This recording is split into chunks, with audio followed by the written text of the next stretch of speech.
saya Gabriela Salisa Citerharfi, NIM 2018-10016, kelas D Manajemen Perkreditan. Hari ini saya akan membawa materi mengenai kelayakan kredit.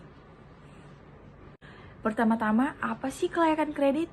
Kelayakan kredit itu adalah penilaian terhadap kesediaan dan kemampuan peminjam untuk melunasi kewajiban utang-utangnya. Sebelum bank memberikan dana kepada masyarakat yang membutuhkan, bank harus menganalisa hal tersebut tentang calon penerima dana. Mengapa bank harus melakukan semua itu? Sistem pemberian pinjaman pada bank bukanlah sistem kepercayaan. Bank harus memberikan pinjaman kepada nasabah jika bank sudah memiliki data yang real dan lengkap tentang mereka. Hal ini penting untuk menghindari berbagai risiko yang timbul dari kredit. Analisa kelayakan kredit pun bisa menjadi hal yang sangat penting bagi bank untuk mencegah berbagai macam kemacetan dan risiko lain karena kredit. Jadi, sekalipun manajer bank yang meminjam dana di bank bersangkutan, dia pun juga harus dilakukan analisa kredit. Analisa permohonan kredit berkaitan dengan calon debitur dan juga kadang adalah pelanggan setiap atau nasabah laba bank tersebut. Bank akan memberikan keistimewaan dan kemudahan bagi nasabah lama yang memang benar-benar memiliki karakter baik.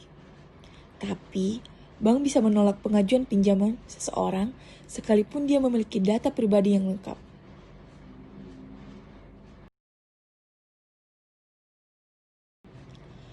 Apa yang membuat bank menolak dan menerima pengajuan kredit dari calon debitur tersebut?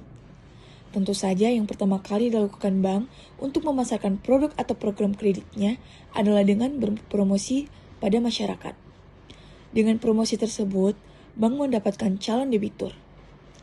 Calon-calon debitur yang mengajukan pinjaman dalam jumlah tertentu tersebut akan dianalisa dan dipertimbangkan apakah layak menerima pinjaman dalam jumlah tersebut ataukah tidak. Yang berkewajiban untuk melakukan analisa kredit adalah bagian penugas lapangan atau account officer atau biasa disebut AO dan manajer harus mengetahuinya. Sekalipun analisa kelayakan kredit tersebut harus dilakukan oleh AO, namun manajer harus mengetahui dan menyetujui setiap pengajuan kredit yang diajukan calon debitur. Tanpa persetujuan manajer, maka pengajuan kredit tidak bisa dicairkan. Langkah-langkah dalam analisa pengajuan kredit calon debitur memang tidak hanya 1-2 kali, namun ada beberapa tahapan yang harus dilakukan oleh account officer. Berikut adalah beberapa langkah dalam menganalisis permohonan kredit. Pertama, permohonan kredit oleh calon debitur. Pertama kali sebelum bank menganalisa dan memberikan kredit, tentu saja adalah tentang permohonan kredit yang diajukan oleh calon debitur. Yang kedua itu ada pengumpulan berkas.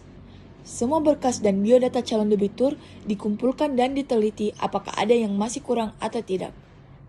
Yang ketiga, pengamatan jaminan. Jaminan juga menjadi bagian penting dari analisa kelayakan kredit. Jaminan harus disesuaikan dengan besarnya pinjaman yang dijalankan oleh calon nasabah. Yang keempat, tahap analisa kelayakan kredit. Untuk menganalisa kelayakan kredit yang diajukan oleh calon debitur, tahap ini merupakan tahap pengamatan dan penelitian dengan tepat yang didasarkan pada prinsip 5C. Berikut beberapa analisa kelayakan kredit yang dilakukan bank. Pertama itu karakter. Analisa ini adalah dengan melihat karakter calon nasabah. Caranya adalah dengan mengumpulkan serangkaian informasi dari nasabah dan beberapa bank lain tentang perilaku calon debitur dan juga tentang ketertibannya dalam membayar kewajiban pada bank lain. Yang kedua itu adalah kapital. Bank harus menganalisis modal yang dimiliki oleh calon debitur, apakah struktur modalnya bagus ataukah tidak. Yang ketiga, capacity. Bank wajib menganalisa kemampuan calon debitur dalam membayar kewajibannya kepada pihak bank dengan cara mengetahui bagaimana dia memimpin perusahaan atau mengelola usahanya. Yang keempat itu condition. Analisa ini meliputi analisa terhadap. Sekian dari materi yang saya jelaskan, kurang dan lebihnya mohon dimaafkan. Terima kasih.